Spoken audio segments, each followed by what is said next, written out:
Welcome to a video where I can help you figure out if you need a game in 10 minutes or less. Good morning, afternoon, and evening, everybody. My name is miahtheking, and I gotta say, letting the cat out of the bag is a whole lot easier than putting it back in. Now then, thank you so much for deciding to stick around. Today we're taking a look at a game just released on Steam called The Scouring, an RTS reminiscent of games like Age of Empires and Warcraft 3, which gets me really excited because I grew up on games like that.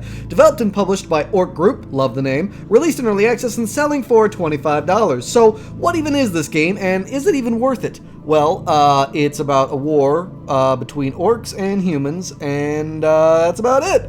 Although the game didn't really tell me that, it doesn't have any story or any plot or any campaign or anything like that. So yeah, I kind of had to just make that up myself. I have no idea what the lore is or whatever, but it's an RTS, so let's just move on for now.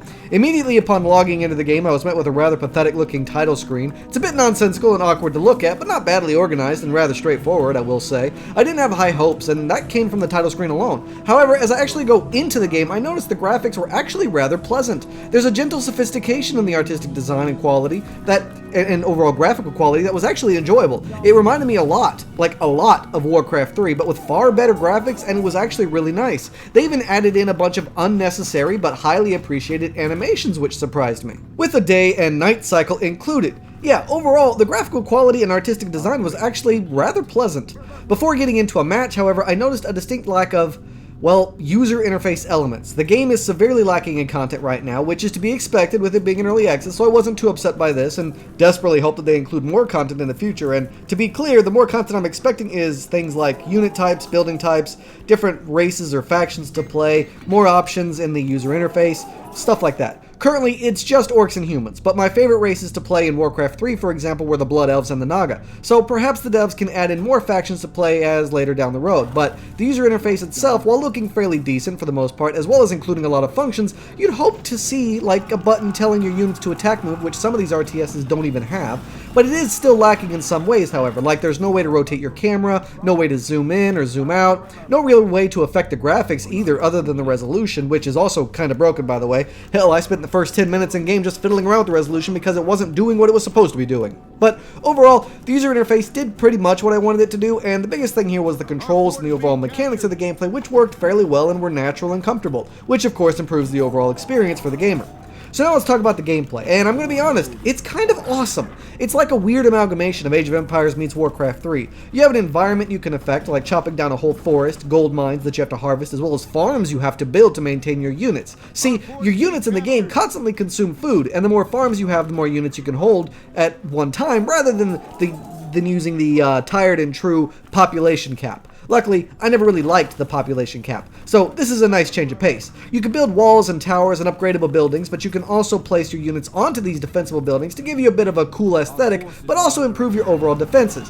Units can be given different upgrades and whatnot to make them more effective in combat, and honestly, even the AI enemies are pretty challenging. I'm fairly experienced with RTS games, and they ran me through the paces. But that's not all. Currently, the game has two different modes of play, one where you're controlling your base like Warcraft 3, and one where you're playing a kind of MOBA game, a Dota, you know? That's right, you just control a hero, and your entire base of people is controlled by AI, with a highly active modding community constantly adding newer ways to play, and newer maps, and units, and others, and yada yada, thus increasing the amount of content you can actually experience. Of course, this game also offers lots of multiplayer functions, the simple 2v2, and of course, even little events like defend your base from the horde of monsters coming every night. Speaking of night, there's even a game function that you can turn on or off with undead appearing each night, and each night their numbers increase, and there's nothing you can do about it. So hurry and defeat your foes before the undead becomes too numerous to handle and you all lose.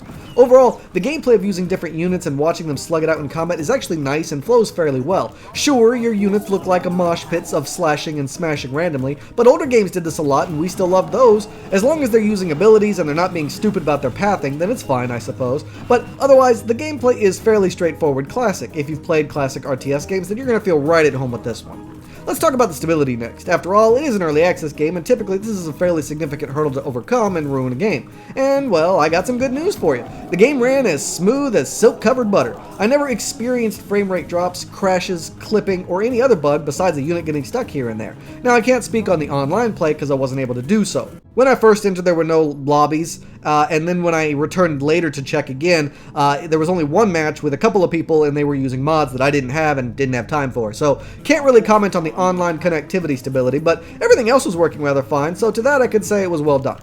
Next up I'd like to talk about is the sound design, and honestly it was kind of pathetic all around. There's no real voice acting, you barely get any kind of comprehensible grunting out of your units, which is more than a little disappointing. And honestly, it was a bit sad to hear. As for the rest of the sound effects, they're okay I guess. A bit below average overall if I had to make a clear bucket statement about it, but you know, very little if any ambiance, and the sound quality just overall leaves a lot to be desired. As for the music, well, it doesn't really fit for what you're playing. It almost makes me feel like I'm playing some kind of drama visual novel style game or a point and click suspense game. Like, you know what I'm talking about? It doesn't make me feel like I'm playing a war-based RTS. It's not bad, don't get me wrong, but it feels out of place. And while it's not bad, it's not exactly great either, so I'm gonna have to pass on the sound design here. It was just pretty bad overall when I looked at it in general. And last up I'd like to talk about is the price tag as well as its lack of production quality. There's not a lot of production quality here, as in there's none. No interesting loading screens or loading screens with tips, no cutscenes, fairly pathetic tutorial. You can't zoom in and look at your units. The units don't really seem to have any particular weaknesses or strengths. I've attacked the same enemies using different types of units and didn't notice any differences. And then when I think about everything included here and everything still missing from the game, and then I see that price tag and I just think to myself, it's not worth this much money. It's a concept, an idea, a demo, but it's not a game yet. And for that, I shouldn't be paying $25. Maybe 15 to 20 at max, I think. When it's released, you could probably bump it up to 40 depending on how much you add to the game. You know, give me some cutscenes, some branching paths, some voice actors, more units, more maps, more enemy types with more skills for the units and other stuff like that. And yeah, I could easily see this selling for $40, $45. But right now, well, it's super bare bones basic right now. It's barely a game. You hop in with only 2 different factions, each with 5 different unit types and 3 hero types. But you only get heroes when you're in the hero MOBA match. And it just feels super lackluster for 25 bucks. Like, what am I paying for here? So as much as I like the game, I just can't agree with that pricing right now. Don't get me wrong, the game has a lot more good going for it than bad, but it's just got too little. It's the lack of content that makes this game not feel worth $25. Not the quality of the content, the lack of the content. For my final thoughts, I'll say this. The game has a great foundation, a great base. It could end up being the next Warcraft 3 franchise if they handle it right. They need to add a lot more, a lot quickly, and they definitely need to advertise the game some more because they legit have something here that could end up being something super popular just from the nostalgia alone. But as it is right now, I feel like they just need to decrease the price and start making some content updates quickly. What's my recommendation? Well, currently, and I hate to say this, I think you should wait. I want to support the devs, but it doesn't feel like it's worth it right now. I think if you're really interested in this game, then you should just add it to your wish list and wait for it to get some more content. It's just a bit too lacking right now, and it needs more time to cook. But what's there is good. And remember, this isn't just to help you save money, but it's also to help the devs. So here's a few tips, game devs, that come on that are just off the top of my head. Advertise your game more, so it gets more of the attention that it deserves, because your game is well done so far. Give your game a campaign, like, oh my gosh, that's so important, similar to Warcraft 3 or StarCraft 2. Both were great in my opinion, at least the human campaign in StarCraft 2. I really liked, I'm actually one of those weirdos who liked the dialogue and the choices that you could do in the human campaign for StarCraft 2. I like that because it helps me get more immersive and care more about my units and players and story. Give your players more units as well. Give us more game modes. Maybe let us have upgrades like in Age of Empires to improve the damage and defense of units, and maybe make the maps a bit bigger. But I think the main thing the game desperately needs right now is just more public attention and more factions to play as. Great foundation, great future of gameplay here if they do it right, but it's just currently not enough to really be worth its asking price, and right now its only appeal is playing with friends. So if you don't have enough friends who can afford to buy it and play it with you, then there's even less reason to play it, because you'll get pretty much tired and bored after a couple matches.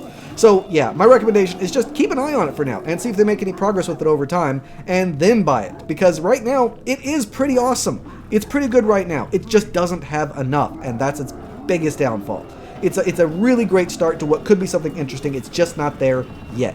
Alright, so that's all the time I got for this video, everybody. Thanks so much for watching, with a special thanks to those of you who stuck around to the end. If you have any questions or concerns, please let me know in the comments down below. Don't forget to like, share, and subscribe, and I can't wait to see you all again on my next adventure. So until then, I bid you all farewell.